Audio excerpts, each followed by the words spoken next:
आप सभी को दीपावली की हार्दिक शुभकामनाएं। वो शुभ दिन आ गया है जिसका हम पूरा वर्ष इंतज़ार करते हैं। दीपावली वो दिन है जिसको हम हर्षोल्लास से मनाते हैं। क्यों मनाते हैं वो तो सभी जानते हैं। आज ही के दिन मर्यादा पुरुषोत्तम राम, हमारे प्रभु भगवान राम 14 वर्ष का वनवास काटकर अपने घर वापस अयोध्या लौटे थे और उनके स्वागत में अयोध्या वासियों ने घी के दिए जलाए थे और उसी दिन से दीपावली का त्यौहार मनाना शुरू हुआ था। कौन है हमारे श्री राम? क्यों है भारत की आस्था के केंद्र? क्यों भगवान राम को मर्यादा पुरुषोत्तम कहा जाता है? क्यों है भारत की आस्था के केंद्र श्री राम? क्यों कहा जाता है कि भगवान राम भारत की आत्मा हैं? क्यों है वो हमारी आस्था के प्रतीक? क्यों है वो वैदिक भारतीय संस्कृति के केंद्र? भगवान राम, उनकी कथा अनंत है, उनकी गाथा अनंत है, उनके गुण अनंत हैं, जिनके नाम का जाप करने से सारे संसार को धर्म, मोक्ष और सुख की प्राप्ति होती है। दुख में भी राम, सुख में भी राम, जीवन में भी राम, मृत्यु में भी राम। 2.5 अक्षर का नाम, इतना सुंदर नाम, जितना सुंदर नाम ये उच्चारण करने से है उससे कहीं ज़्यादा सुंदर है इस नाम का अर्थ। आइए आज हम करते हैं एक बार फिर से भगवान राम की कथा। राम रति राम गति राम नाम विश्वास, सुमिरत शुभ मंगल कुशल दुह तिसि तुलसीदास। जिसका राम नाम से प्रेम है, जिसकी एकमात्र गति ही प्रभु श्री राम का नाम है, जिसका राम नाम में विश्वास है, उसका इस लोक में और परलोक में सदा शुभ और मंगल ही होगा, ये कह गए हैं तुलसीदास। ये तो हम सभी जानते हैं कि भगवान राम भगवान विष्णु के 7वें अवतार थे, जिनका जन्म त्रेता युग में अयोध्या नगरी में हुआ था। भगवान विष्णु हर युग में अवतरित होते आए हैं और होते रहेंगे। जब जब धरती पर अधर्म बढ़ता है तब तब भगवान किसी ना किसी रूप में अवतरित होते रहे हैं और होते रहेंगे।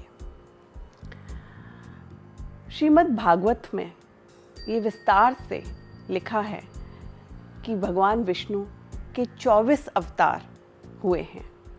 इनमें से कुछ अंश अवतार हैं और कुछ पूर्ण अवतार हैं, पर इन सभी अवतारों में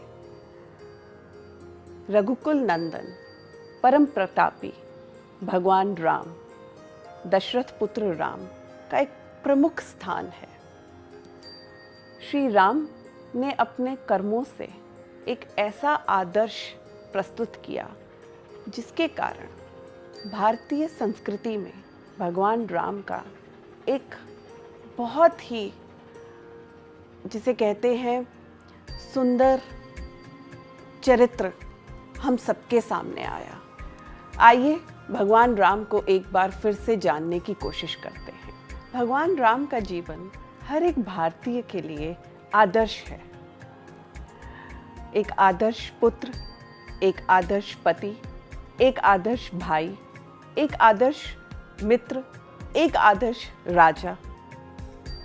भगवान राम ने अपने जीवन काल में कई ऐसे आदर्श प्रस्तुत किए जिनको अमल कर कर मनुष्य अपने जीवन को बहुत सुखमयी बना सकता है।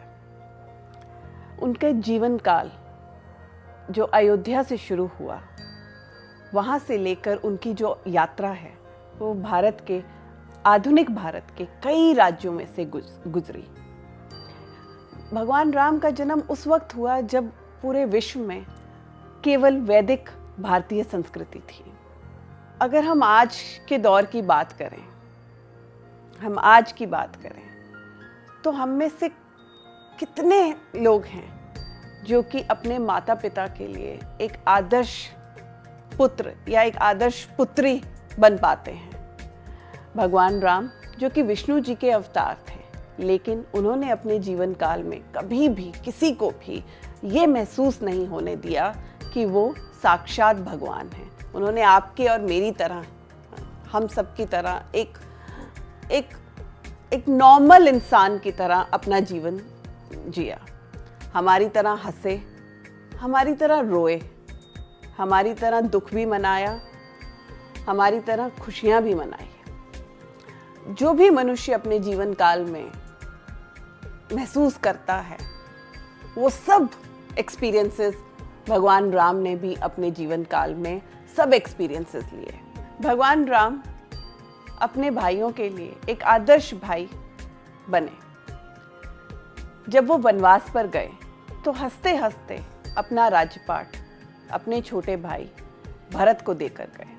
और जब भरत वापस आए, क्योंकि जब भगवान राम वनवास पर गए तो उस समय भरत और शत्रुघ्न अपने नैनीहाल गए हुए थे। तो जब भरत वापस आते हैं तो वो अपनी माँ कैकेयी से बहुत रुष्ट होते हैं कि उनकी माँ ने उनके बड़े भाई को 14 साल के वनवास पर भेज दिया। वो उनको मनाने के लिए उनके पीछे पीछे चित्रकूट जाते हैं। जब वो चित्रकूट जाते हैं और राम और भरत का मिलाप होता है तो क्या करते हैं भगवान राम? भरत उनसे बहुत जिद करता है, उनको वापस लेकर जाने की जिद करता है, लेकिन राम अपनी बात पर अटल रहते हैं कि जो पिता ने मुझे, पिता का वचन निभाना ही मेरा धर्म है। और वो उनको बोलते हैं कि वो वापस अयोध्या जाएं और अयोध्या वासियों की सेवा करें। अब जब लक्ष्मण जी जो कि भगवान राम के साथ वनवास में गए थे, जब राम और रावण का युद्ध होता है, उस समय जब लक्ष्मण जी को मेघनाथ बर्छी से मारता है और लक्ष्मण जी मूर्छित हो जाते हैं, तो भगवान राम एक बालक के समान रोते हैं। मतलब वो दृश्य सिर्फ हम कल्पना ही कर सकते हैं कि भगवान और मनुष्य के अवतार में अपने छोटे भाई के लिए एक बालक के समान रोता है। भगवान राम एक आदर्श मित्र थे। उन्होंने अपने जीवन काल में कई मित्रताएं निभाई। बचपन में उनकी मित्रता एक आदिवासी निषादराज गुहा के साथ हुई, जो वो मित्रता सारी उम्र चली। उसके बाद एक नाव चलाने वाले केवट के साथ उनकी मित्रता हुई। फिर उनकी मित्रता वानर राज सुग्रीव के साथ हुई और ये मित्रता बहुत गहरी चली। इस मित्रता की शुरुआत उनके अनन्य भक्त हनुमान जी ने करवाई और इस मित्रता ने ही नींव रखी लंका पर चढ़ाई की। इस मित्रता के बारे में हम थोड़ा सा डिटेल में बात करते हैं। जब सुग्रीव के साथ भगवान राम की मित्रता हुई तो सुग्रीव के पास कुछ नहीं था। सुग्रीव को उसके भाई ने उसके राज्य से, किष्किंधा से निकाल दिया था। सुग्रीव की पत्नी को भी फोर्सफुली उसके बड़े भाई बाली ने बंदी बना लिया था। तो भगवान राम ने, जिनको सुग्रीव की हेल्प की ज़रूरत थी लंका पर चढ़ाई करने के लिए, जब माता सीता को रावण हरण कर ले गया था, तो लंका पर चढ़ाई करने के लिए उनको सुग्रीव की हेल्प की ज़रूरत थी। लेकिन इससे पहले कि वो लंका पर चढ़ाई करते, उन्होंने सुग्रीव को ये वचन दिया कि लंका पर चढ़ाई करने से पहले मैं तुम्हें तुम्हारा राजपाट वापस दिलवाऊंगा और तुम्हें तुम्हारी पत्नी, जो कि तुम्हारे भाई ने बंदी बनाई हुई है, उसको वापस दिलवाऊंगा। तो उन्होंने बाली का वध किया। अब कई लोग कहते हैं कि भगवान राम ने बाली का छल से वध किया, क्योंकि छिपकर वध किया था। लेकिन भगवान राम ने खुद बाली का वध करने के बाद ये बात कही कि किसी भी अधर्मी का वध किसी तरह भी किया जाए, वो धर्म ही होता है। जिसने अपने भाई की पत्नी का हरण किया, वो मेरी नज़रों में अधर्मी है। जिसने अपने भाई को राज्य से निकाला, उसका राज्यपाट छीना, वो अधर्मी है। अब इससे हमें क्या सीखने को मिलता है? भगवान राम ने बाली का वध किया तो किष्किंधा का राज्य असल में तो भगवान राम का हो गया, क्योंकि उस समय में जब आक्रमण करते थे और उस राजा को या तो युद्ध में हराते थे या मारते थे, तो वो राज्य उनका हो जाता था। तो टेक्निकली देखा जाए तो किष्किंधा का राज्य भगवान राम का हो गया, लेकिन भगवान राम ने वो राज्य खुद ना लेकर उसी समय अपने मित्र सुग्रीव को दिया, उसका राज्य अभिषेक करवाया। उसके बाद जब सुग्रीव को साथ लेकर वो लंका की ओर गए, लंका की तरफ चढ़ाई की, तब उनकी मित्रता रावण के छोटे भाई विभीषण के साथ हुई। ज़्यादा डिटेल में नहीं जाएंगे, लेकिन रावण का छोटा भाई जो कि रावण से इस बात से लेकर बहुत ज़्यादा दुखी था कि उसने प्रभु श्री राम की भार्या मतलब उनकी पत्नी माता सीता का हरण किया है, और विभीषण जो कि ये जानता था कि भगवान राम विष्णु जी के अवतार हैं, उसने रावण के साथ इस बात को लेकर कई बार चर्चा की और कई बार इस बात को लेकर लड़ाई भी की कि ये अधर्म है, लेकिन रावण नहीं माना। तब विभीषण ने लंका का त्याग कर दिया और भगवान राम की शरण में आ गया। अब देखिए, जब भगवान राम ने लंका पर चढ़ाई की और रावण का वध किया, तो एक तरह से तो लंका भी भगवान राम की हो गई। लेकिन भगवान राम ने लंका पर चढ़ाई करने से पहले ही, मतलब कि रावण का वध करने से पहले ही, विभीषण को का राज्य अभिषेक करवा दिया था। समुद्र के तट पर विभीषण का राज्य, बकायदा राज्य अभिषेक हुआ था। तो इससे हमें क्या पता चलता है कि ना सिर्फ वो अपने वचनों के पक्के थे, ना सिर्फ उन्होंने मित्रता निभाई, बल्कि उनके अंदर किसी प्रकार का भी कोई छल कपट या लालच नहीं था। भगवान राम एक आदर्श पति भी थे। ये तो सभी जानते हैं कि भगवान राम ने माता सीता के साथ विवाह एक स्वयंवर में किया था, धनुष पर प्रत्यंचा चढ़ाकर, और माता सीता को उन्होंने विवाह के समय ही एक वचन दिया था, एक पत्नी धर्म निभाने का। अब हम बात कर रहे हैं त्रेता युग की, हम बात कर रहे हैं उस प्राचीन काल की जब राजा अनेक विवाह करते थे। भगवान राम के अपने पिता की 3 रानियां थी, मतलब कि भगवान राम की 3 माएँ थी। ऐसे काल में, ऐसे समय में भगवान राम ने अपनी पत्नी को ये वचन दिया कि वो आजीवन एक पत्नी धर्म ही निभाएंगे, मतलब कि वो माता सीता के अलावा किसी और के साथ शादी नहीं करेंगे।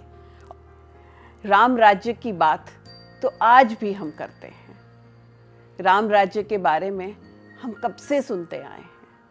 यहाँ तक कि महात्मा गांधी ने भी देश की आज़ादी के समय राम राज्य, भारत में राम राज्य लाने का एक सपना देखा था। तो कैसा था भगवान राम का राज्य, कैसी थी अयोध्या? अगर बात हम अयोध्या की करें तो उस समय, मतलब प्राचीन काल में, अयोध्या का कंपैरिजन इंद्रदेव की स्वर्गलोक से किया जाता था। बहुत भव्य थी भगवान राम की अयोध्या। अयोध्या के बारे में बहुत ही विस्तार के साथ कई शास्त्रों में वर्णन किया गया है। बहुत रत्नों से सुशोभित थी भगवान राम की अयोध्या। बट कैसा था उनका राज्य? क्यों थे वो आदर्श राजा? वो आदर्श राजा इसलिए थे क्योंकि उनके राज्य में सांसारिक और पारिवारिक आदर्श थे। उनके राज्य में समानता थी, कोई ऊंच नीच नहीं था। उनके लिए सब एक समान थे। उनके लिए कोई छोटा कोई बड़ा नहीं था, कोई अधर्म नहीं था। हमने भगवान राम के एक आदर्श पुत्र, एक आदर्श पति, एक आदर्श भाई, एक आदर्श राजा और एक आदर्श मित्र होने की बात की, लेकिन राम कथा भगवान राम के अनन्य भक्त हनुमान के बिना कैसे संभव है? बात जहाँ राम की होएगी तो वहाँ हनुमान जी तो आएंगे ही आएंगे। हनुमान जी जो कि भगवान राम के अनन्य सर्वोच्च भक्तों में से एक हैं, एक ही नहीं, एक ही एक है। भगवान राम को हनुमान जी इतने प्रिय थे कि जब भगवान राम लंका से चढ़ाई कर कर वापस आ रहे, अयोध्या आए, अयोध्या के राजा बने, तब हनुमान जी किष्किंधा सुग्रीव के साथ वापस नहीं गए और अयोध्या में ही भगवान राम की सेवा करने लगे। तो जब तक भगवान राम ने अयोध्या पर राज्य किया, मतलब अयोध्या वापस आने के बाद जब तक अयोध्या पर राज किया, तब तक हनुमान जी ने भगवान राम के एक भक्त की तरह, एक सेवक की तरह उनके साथ रहे। और जब समय आया भगवान राम का वापस जाने का, मतलब धरती से वापस जाने का, बैकुंठ वापस जाने का, तब भगवान राम के साथ उनके भाई भी गए, उनके भाई भी वापस गए। भगवान राम के साथ कई अयोध्यावासी भी गए, उनकी माएँ भी गई। लेकिन अगर कोई नहीं गया तो वो है हनुमान जी, क्योंकि भगवान राम ने अपने प्रिय भक्त हनुमान को चिरंजीवी होने का वरदान दिया, और ये वरदान दिया कि जब तक सृष्टि रहेगी तब तक हनुमान जी धरती पर वास करेंगे और उनके भक्तों का ध्यान रखेंगे। तो जब जब जहाँ जहाँ भगवान राम की चर्चा होती है, वहाँ वहाँ भगवान राम से पहले हनुमान जी की चर्चा होती है। इसीलिए तो हम रामायण में सबसे हमारा प्रिय कांड है सुंदर कांड। हर मंदिर में राम लक्ष्मण सीता के साथ हनुमान जी के बिना राम दरबार कभी पूरा नहीं हो सकता है। अनन्य भक्त भगवान राम के हैं हनुमान जी। अपने संपूर्ण जीवन में उन्होंने कभी भी किसी भी मर्यादा का उल्लंघन नहीं किया। विनम्रता और सरलता उनके व्यक्तित्व का एक हिस्सा था, और ये हमें कई बार रामायण में दिखता है। जब रावण का वध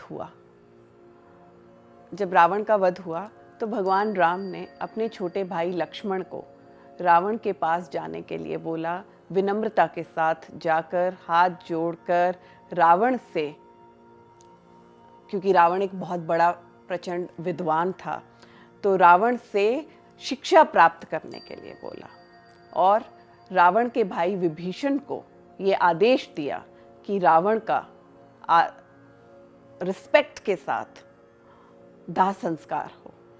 भगवान राम की सरलता का उदाहरण मिलता है जब वो मिलते हैं अपनी भक्त शबरी से, और शबरी के हाथों से उसके जूठे बेर खाते हैं। तो वहाँ एक बहुत ही अद्भुत, एक सुंदर दृश्य दिखता है, जहाँ भगवान अपनी भक्त का दिल रखने के लिए उसके जूठे बेर खाते हैं। और इससे पहले भगवान राम की विनम्रता का, विनय का, कंपैशन का उदाहरण दिखता है जब भगवान राम का परशुराम जी के साथ मिलना होता है, जो कि माता सीता के साथ स्वयंवर के समय में होता है। स्वयंवर में जब वो प्रत्यंचा चढ़ाते हैं और महादेव का दिया हुआ धनुष तोड़ते हैं, तो परशुराम, जो कि विष्णु जी के छठे अवतार हैं, और राम जी जो कि विष्णु जी के सातवें अवतार हैं, तो एक अवतार का दूसरे अवतार के साथ आमना सामना होता है। और परशुराम जो कि बहुत ही ज़्यादा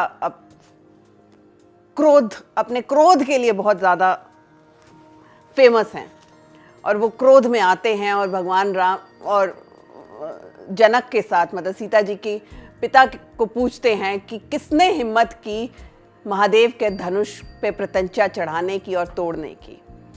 तो उनके क्रोध से जो वहाँ पे बैठे सब राजा डरते हैं।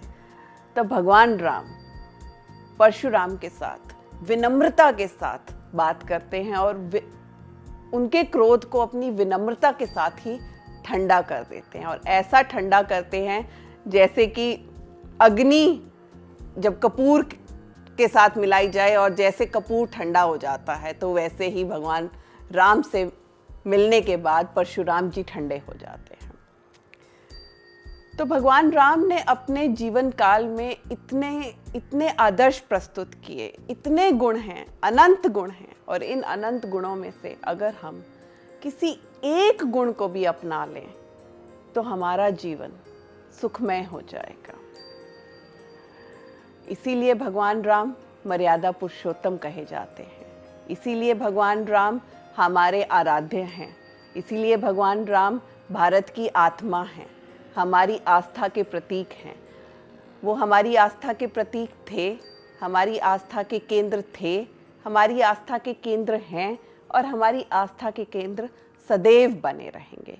इसी के साथ आप सबको शुभ दीपावली, हैप्पी दिवाली।